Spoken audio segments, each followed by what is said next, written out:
ನಿಮ್ಮ ತಂದೆ ತಾಯಿಗಳು ಅವರ ದುಡಿಮೆಯ 80ರಷ್ಟು ಭಾಗವನ್ನು ನಿಮ್ಮ ವಿದ್ಯಾಭ್ಯಾಸಕ್ಕಾಗಿಯೇ ವ್ಯಯ ಮಾಡಿರುತ್ತಾರೆ. ಅವರ ಕನಸನ್ನು ನನಸು ಮಾಡಿ. ವಿದ್ಯಾವನ ಕಾಲೇಜಿನ 9ನೇ ವರ್ಷದ ವಾರ್ಷಿಕೋತ್ಸವದಲ್ಲಿ ರೂಪೇಶ್ ರಾಜಣ್ಣ ಸಲಹೆ.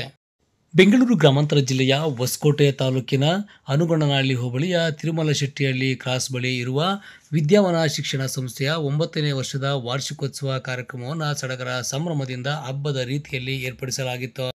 ಇನ್ನು ಮುಖ್ಯ ಅತಿಥಿಗಳಾಗಿ ಬಿಗ್ ಬಾಸ್ ಸ್ಪರ್ಧಿ ಹಾಗೂ ಕನ್ನಡ ಪರ ಹೋರಾಟಗಾರರಾದ ರೂಪೇಶ್ ರಾಜಣ್ಣನವರು, BMRDಯ ಮಾಜಿ ಅಧ್ಯಕ್ಷರಾದ ಶಂಕರೇಗೌಡರವರು ಮತ್ತು ಭೈರವೇಶ್ವರ ಎಜುಕೇಷನ್ ಸೊಸೈಟಿಯ ಮುಖ್ಯಸ್ಥರಾದ ವೆಂಕಟರೆಡ್ಡಿಯವರು ಸೇರಿದಂತೆ ಕಾಲೇಜಿನ ಸಂಸ್ಥಾಪಕರು, ಪ್ರಾಂಶುಪಾಲರಾದ ಬೈರೆಡ್ಡಿಯವರು ಮತ್ತು ಕಾರ್ಯದರ್ಶಿಯಾದ ಸುಜಾತರವರು ಕಾರ್ಯಕ್ರಮದಲ್ಲಿ ಉಪಸ್ಥಿತರಿದ್ದರು.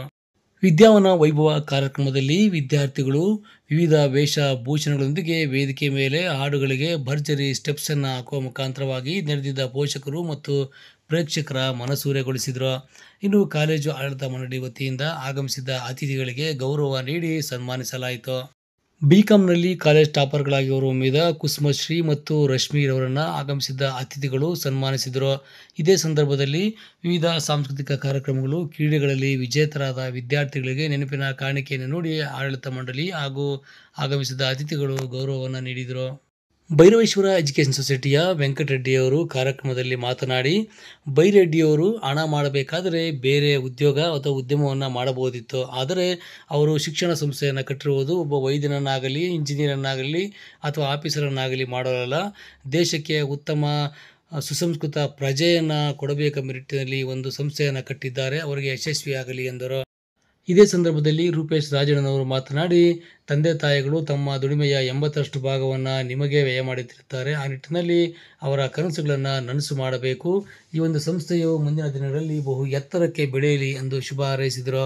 ಕಾಲೇಜಿನ ಸಂಸ್ಥಾಪಕರಾದ ಬೈರೆಡ್ಡಿಯವರು ಮತ್ತು ಕಾರ್ಯದರ್ಶಿಗಳಾದ ಸುಜಾತ ಬೈರೆಡ್ಡಿಯವರು ಮಾತನಾಡಿ, ಇಂದು ಶಿಕ್ಷಣ ಕಮರ್ಷಿಯಲ್ ಆಗಿದೆ. ಆದರೆ ನಾವು ಹಣ ಮಾಡಲು ಕಾಲೇಜನ್ನು ಕಟ್ಟಿಲ್ಲ. ದೇಶಕ್ಕೆ ಉತ್ತಮ ಪ್ರಜೆಗಳನ್ನು ಗುಣಾತ್ಮಕ ಶಿಕ್ಷಣ ನೀಡುವ ಮೂಲಕ ನೀಡಬೇಕೆಂಬುದೇ ನಮ್ಮ ಗುರಿಯಾಗಿದೆ. ಮತ್ತು ಇಂದಿನ ವಿದ್ಯಾರ್ಥಿಗಳು 18 ತುಂಬಿದ ತಕ್ಷಣ ಪ್ರೀತಿ ಪ್ರೇಮದಲ್ಲಿ ಬಿದ್ದು ಜೀವನವನ್ನು ಹಾಳು ಮಾಡಿಕೊಳ್ಳುತ್ತಿದ್ದಾರೆ. ಹಾಗಾಗದೆ ತಂದೆ ತಾಯಿಯ ಮಾತಿಗೆ ಬೆಲೆ ಕೊಟ್ಟು ಸುಶಿಕ್ಷಿತರಾಗಿ ತಮ್ಮ ಸ್ವಂತ ಕಾಲ ಮೇಲೆ ತಾವು ನಿಲ್ಲಬೇಕು ಎಂದರು. Through the eyes of your students and the teachers ಮಾತಿದೆ. ನಾವು ಪ್ರಪಂಚವನ್ನು ನೋಡಬೇಕಾದ್ರೆ ನಮ್ಮೆಲ್ಲ ಟ್ಯಾಲೆಂಟ್ಸು ಮಕ್ಕಳ ಮುಖಾಂತರ ಆಚೆಗೆ ಬರಬೇಕಾಗುತ್ತೆ. ನಾವು ಮಕ್ಕಳಲ್ಲಿ ಒಂದು ಟ್ಯಾಲೆಂಟ್ ಅನ್ನ ನೋಡಿದಾಗ ಆ ಟ್ಯಾಲೆಂಟ್ನ ಹಿಂದೆ ಇರ್ತಕ್ಕಂಥ ಶಿಲ್ಪಿಯನ್ನ ನೋಡಬೇಕು. ಆ ಶಿಲ್ಪಿ ಯಾರು ಅಂತಂದ್ರೆ ಬದ್ಧತೆಯುಳ್ಳ ಟೀಚರ್ಸ್. ಅಂತಹ ಟೀಚರ್ಸ್ ಇವತ್ತು ಈ ಮಕ್ಕಳ ಪರ್ಫಾರ್ಮೆನ್ಸ್ ಅನ್ನ ನಾನು ನೋಡಿದಾಗ ಅನೇಕ ರೀತಿಯಲ್ಲಿ ಅವರನ್ನು ತಿಳಿದ್ದಾರೆ. ಹಸಿ ಮಣ್ಣಿನಂತಹ ಆ ಬೊಂಬೆಗಳನ್ನ ಮೂರ್ತಿಗಳನ್ನಾಗಿ ತಯಾರು ಮಾಡಿರ್ತಕ್ಕಂಥ ಶಿಲ್ಪಿಗಳು. ಸೊ ಇಲ್ಲಿರ್ತಕ್ಕಂಥ ಎಲ್ಲ ತಾಯಿ ತಂದೆಯರಿಗೆ ನಾನು ಒಂದು ಮಾತು ಹೇಳಬೇಕಾಗಿದೆ. Education is power. ನಮ್ಮ ಯಾವುದೇ ಐಶ್ವರ್ಯ, ನಿಮ್ಮ ಅಂತಸ್ತುಗಳು, ನಿಮ್ಮ ಆಸ್ತಿಗಳು ಅದು ಮುಖ್ಯ ಅಲ್ಲ. ನಿಮ್ಮ ಮಕ್ಕಳನ್ನ ಒಳ್ಳೆ ಟ್ಯಾಲೆಂಟ್ಸ್ ಇರ್ತಕ್ಕಂಥ ಮಕ್ಕಳನ್ನಾಗಿ, ಒಂದು ಒಳ್ಳೆ ಸ್ಪೋಕನ್ ಇಂಗ್ಲಿಷ್ ಬರ್ತಕ್ಕಂಥ ಮಕ್ಕಳನ್ನಾಗಿ, ಇವತ್ತಿನ ಲೇಟೆಸ್ಟ್ ಟೆಕ್ನಾಲಜಿಗೆ ಅಪ್ಡೇಟ್ ಆಗ್ತಕ್ಕಂಥ ಮಕ್ಕಳನ್ನ, ಆಕ್ಟಿವ್ನೆಸ್ ಇರ್ತಕ್ಕಂಥ ಮಕ್ಕಳನ್ನ ತಯಾರು ಮಾಡಿಬಿಟ್ರೆ ಅದು more than our all richness. ನಮ್ಗೆ ಏನೇನಿದೆ ಅದೆಲ್ಲದಕ್ಕಿಂತ ದೊಡ್ಡದು. To create the assets of the nation. ಇಲ್ಲಿ ಟ್ಯಾಲೆಂಟ್ಸ್ ಅನ್ನ ಶೋ ಮಾಡಿದ, ಪ್ರದರ್ಶನ ಮಾಡಿದ ಮಕ್ಕಳನ್ನ ನೋಡ್ತಾ ಇದ್ದೆ. ಆ ತಂದೆ ತಾಯಿಗಳಿಗೆ ಇನ್ನೇನು ಬೇಕು ಇದಕ್ಕಿಂತ? ಸೊ ಒಂದು ಕುಟುಂಬಕ್ಕೆ ಆ ಮಗುವನ್ನ ಒಂದು ಒಳ್ಳೆ ಪರ್ಫಾರ್ಮೆನ್ಸ್, ಒಳ್ಳೆ ಅಕಾಡೆಮಿ ಎಕ್ಸಲೆನ್ಸ್ ಆಗಿ ಅದನ್ನು ತಯಾರು ಮಾಡಿದಾಗ ತಾನು ಬದುಕೊಳ್ಳೋದಲ್ಲದೆ, ತಾನು ಬದುಕನ್ನು ಕಟ್ಟಿಕೊಳ್ಳೋದಲ್ಲದೆ, ತನಗೆ ಪಿಲ್ಲರ್ಸ್ ಆಗಿ ದುಡಿದಿರ್ತಕ್ಕಂಥ ತಂದೆ ತಾಯಿಗಳಿಗೂ ಕೂಡ ಅಂತಹ ಒಂದು ಶಕ್ತಿಯನ್ನು ಕೊಡ್ತಕ್ಕಂಥ ಇದು ಆ ಮಕ್ಕಳಿಗೆ ಬರುತ್ತೆ. ಸುಜಾತ ಬೈರೆಡ್ಡಿ ಮತ್ತು ಅವರ ಇಡೀ ತಂಡ ಆ ಕಮಿಟೆಡ್ ಆಗಿ ಕೆಲಸ ಮಾಡ್ತಾ ಇದೆ. ಸಾಕಷ್ಟು ಸವಾಲುಗಳನ್ನು ಎದುರಿಸ್ತಾ ನಮ್ಮ ಬೈರೆಡ್ಡಿ ಅವರು ಹಳ್ಳಿಗಾಡಿನಲ್ಲಿ ಹುಟ್ಟಿ ಕೋಲಾರ ಜಿಲ್ಲೆಯಲ್ಲಿ ಇವತ್ತು ಸಿಟಿಯಲ್ಲಿ ತನ್ನ ಬದುಕನ್ನ ಕಂಡುಕೊಳ್ಳಕ್ಕೆ ಬಂದು ನಾನಾ ಸಂಸ್ಥೆಗಳ ಸೇವೆಯನ್ನ ದಾರಿ ಎರೆದು ತನ್ನದೇ ಆಗಿರ್ತಕ್ಕಂಥ, ತನ್ನ ದೃಷ್ಟಿಯಲ್ಲಿ ತನ್ನ ವೀರು ತನ್ನದೇ ಆಗಿರ್ತಕ್ಕಂತಹ ಒಂದು ಕೊಡುಗೆಯನ್ನ ಈ ಸಮಾಜಕ್ಕೆ ಕೊಡಬೇಕು ಅಂತಕ್ಕಂಥ ಒಂದು ದೊಡ್ಡ ಸಂಕಲ್ಪವನ್ನು ಮಾಡಿ ಕನಸನ್ನ ಮಾಡಿ ನಿಮ್ಮೆಲ್ಲರ ಪ್ರೀತಿ ಹಾರೈಕೆಯೊಂದಿಗೆ ಮತ್ತು ನೀವು ಕೊಡ್ತಾ ಇರ್ತಕ್ಕಂತಹ ಈ ಪ್ರೋತ್ಸಾಹ, ಈ ಬೆಂಬಲ, ಈ ರೀತಿಯಾಗಿರ್ತಕ್ಕಂಥ ಪ್ರೀತಿ ಏನಿದೆ ಅದನ್ನೇ ಬಂಡವಾಳ ಮಾಡಿಕೊಂಡು ಒಂದು ದೊಡ್ಡ ಮಟ್ಟದ ಕಾಂಟ್ರಿಬ್ಯೂಷನ್ ಅನ್ನ ಈ ಸಮಾಜಕ್ಕೆ ಕೊಡಬೇಕು ಅಂತ ಹೇಳಿ ಅನೇಕ ಸವಾಲುಗಳ ಮಧ್ಯೆ, ಅನೇಕ ಸಮಸ್ಯೆಗಳ ಮಧ್ಯೆ ಒಂದು ದೊಡ್ಡ ಕನಸನ್ನ ಇಟ್ಟುಕೊಂಡು ಈ ಸಂಸ್ಥೆಯನ್ನು ಹುಟ್ಟಾಕಿದರೆ ನಮ್ಮ ಬೈರೆಡ್ಡಿ ದಂಪತಿಗಳು. ಅವರಿಗೆ ನೀವೆಲ್ಲರೂ ಕೂಡ ಹೆಚ್ಚಂತ ಪ್ರೀತಿಯನ್ನ ತೋರಿಸೋದಲ್ಲದೆ ಟ್ರಸ್ಟ್ ಇಡಿ. ನನಗೆ ಗೊತ್ತದು ಆ ಮನುಷ್ಯ ಬೇರೆ ಬಿಸ್ನೆಸ್ ಮಾಡಿ ಮೇಲಕ್ಕೆ ಬರಕ್ ಬಂದಿಲ್ಲ. ಸೊ ಒಂದು ಒಳ್ಳೆ ಟ್ಯಾಲೆಂಟ್ ಇರ್ತಕ್ಕಂತಹ, ಪರ್ಫಾರ್ಮೆನ್ಸ್ ಇರ್ತಕ್ಕಂತಹ, ಅಕಾಡೆಮಿಕ್ ಆಗಿ ಆ ಮಕ್ಕಳು ದೊಡ್ಡ ಮಟ್ಟಕ್ಕೆ ವಿವಿಧ ಕ್ಷೇತ್ರಗಳಲ್ಲಿ ಇಲ್ಲಿ ನೋಡಿದಾಗ ನಾನು ಅಂದುಕೊಂಡೆ, ಸೊ ನಮ್ಮ ಬೈರೆಡ್ಡಿ ಮತ್ತು ನಮ್ಮ ಯಾರು ಸ್ಥಾಪಕರಿದ್ದಾರೆ ಅವರಿಗೆ ಒಂದೇ ಯಾರೋ ಡಾಕ್ಟರ್ ಮಾಡಿಬಿಡ್ಬೇಕು, ಇಂಜಿನಿಯರ್ ಮಾಡಿಬಿಡ್ಬೇಕು, ಪ್ರೊಫೆಸರ್ ಮಾಡಿಬಿಡ್ಬೇಕು ಅಂತಿಲ್ಲ. ಸಮಾಜದ ಏನು ರಂಗಗಳಿವೆ, ಎಷ್ಟು ಕ್ಷೇತ್ರಗಳಿದೆ, ಅಷ್ಟೋ ಕ್ಷೇತ್ರಗಳಿಗೆ ಒಂದು ಒಳ್ಳೆ ಕಾಂಟ್ರಿಬ್ಯೂಷನ್ ತಯಾರು ಮಾಡಿ ಅವನಲ್ಲಿರ್ತಕ್ಕಂತಹ ಏನು ಟ್ಯಾಲೆಂಟ್ ಇದೆ ಆ ಟ್ಯಾಲೆಂಟ್ ಅನ್ನ ಹೊರಗೆಳೆದು ಅದನ್ನ ಸಮಾಜಕ್ಕೆ ಕೊಡಬೇಕು ಅಂತಕ್ಕಂಥ ಸಂಕಲ್ಪ ಇಟ್ಕೊಂಡಿದ್ದಾರೆ. ಈ ವಿದ್ಯಾವನ ಕಾಲೇಜಿನಲ್ಲಿ ಓದಿ ಆಚೆಗೆ ಹೋಗ್ತಕ್ಕಂಥ ಮಕ್ಕಳು ಸ್ವತಂತ್ರವಾಗಿ ಜೀವನ ಕಟ್ಕೋಬೇಕು ಅಂತ ಹೇಳಿ ಅದಮ್ಯವಾದ ಬಯಕೆಯನ್ನು ಇಟ್ಟುಕೊಂಡು, ಉತ್ಸಾಹವನ್ನ ಇಟ್ಟುಕೊಂಡು ಈ ಎಲ್ಲ ಸಮಸ್ಯೆಗಳು ಮತ್ತು ಈ ಒಂದು ಚಾಲೆಂಜ್ಗಳ ಮಧ್ಯೆ ಈ ಕಾಲೇಜನ್ನು ಹುಟ್ಟಾಕಿದ್ದಾರೆ ನಮ್ಮ ಬೈರಾರೆಡ್ಡಿ. ಆ ಬೈರೆಡ್ಡಿ ಅವರಿಗೆ ನೀವೆಲ್ಲರೂ ಕೂಡ ಅದೇ ರೀತಿಯ ಪ್ರೋತ್ಸಾಹವನ್ನು ಕೊಡೋದರ ಮೂಲಕ ಅವರ ಮೇಲೆ ನೀವು ಟ್ರಸ್ಟ್ ಇಡಿ. ನಿಮ್ಮ ಮಕ್ಕಳಿಗೆ ಒಳ್ಳೆ ಫ್ಯೂಚರ್ ಅನ್ನ ಕೊಡ್ತಾರೆ. ಆ ಫ್ಯೂಚರ್ ಕೊಡೋದ್ರಲ್ಲಿ ಯಾವುದೇ ತೊಂದರೆ ಇಲ್ಲ. ಸೊ ಇದನ್ನ ನಾನು ಹೇಳ್ತೇನೆ. Nowadays education system is becoming commercialized, but we are not into commercialized. So our goal, our vision is to provide a quality education as a reasonable for a reasonable price. ಸಾಧನೆ ಮಾಡಬೇಕು, ಅದು ನಿಮ್ಮನ್ನ ಯಾವತ್ತೂ ಸುಮ್ಮನೆ ಬಿಡೋದಿಲ್ಲ. ಆ ಒಂದು ಪವರ್, ಆ ಒಂದು ಪ್ಯಾಷನ್, ಈ 9 ವರ್ಷ ನಮ್ಮನ್ನ ಇಷ್ಟೊಂದು ಜರ್ನಿಯನ್ನು ಕರ್ಕೊಂಡು ಬಂದಿದ್ದೀರಾ. ಸೊ ಅದಕ್ಕೆ ಮುಖ್ಯವಾದ ಕಾರಣ you the parents. Thank you a lot. Your cooperation is immense. We have given a very good support. ವಿದ್ಯಾವನದ ಹಬ್ಬವನ್ನ ಮಾಡ್ತಾ ಇದ್ದೀವಿ. ಈ ವಿದ್ಯಾವನ ಹಬ್ಬ ಆಗ್ಬೇಕಾದ್ರೆ ನನ್ನ ಸಹೋದರರು ಕೆಲವು ನುಡಿಗಳನ್ನು ಹೇಳ್ತಾ ಇದ್ರು. ಅಪ್ಪ ಅಮ್ಮನ ಏನು ಕೇಳಬೇಡಿ, ನಿಮಗೆ ಗ್ರಾಜುಯೇಷನ್ ಆಗಿದೆ, ನೀವು ಇನ್ನ ನಿಮ್ಮ ಕಾಲ ಮೇಲೆ ಕಾಲು ನಿಂತುಕೊಂಡು ನೀವು ಅರ್ನ್ ಮಾಡೋದು ಕಲ್ತ್ಕೊಳ್ಳಿ ಅಂತ.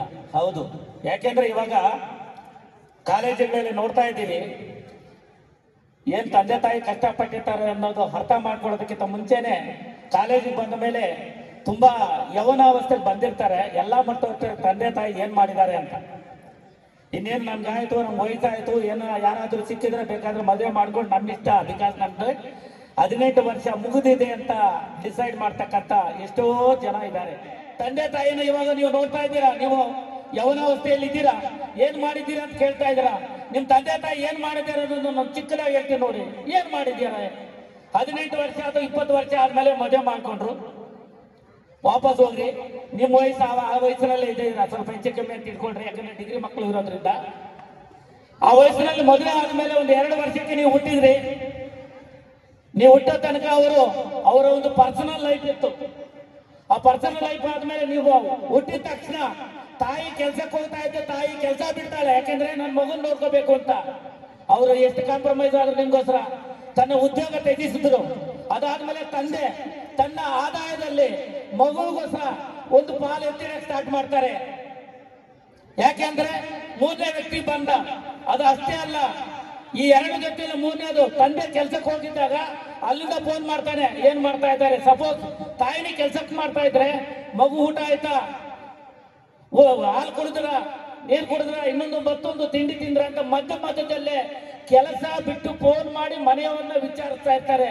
ಅವರ ವೈಯಕ್ತಿಕ ಜೀವನಕ್ಕೆ ಅಲ್ಲಿ ಸ್ವಲ್ಪ ಕಾಂಪ್ರಮೈಸ್ ಆಗಿರ್ತಾರೆ. ಯಾಕೆಂದ್ರೆ ನಿಮ್ಮ ಕಡೆ ಗಮನ ಹರಿಸಿದ್ದಾರೆ, ನಿಮ್ಮ ನೀವೇನು ಗಲೀಜು ಮಾಡ್ಕೊಳ್ಳೋದೆಲ್ಲ ತೊಳೆದಿದ್ದಾರೆ, ಬೆಳೆಸಿದ್ದಾರೆ.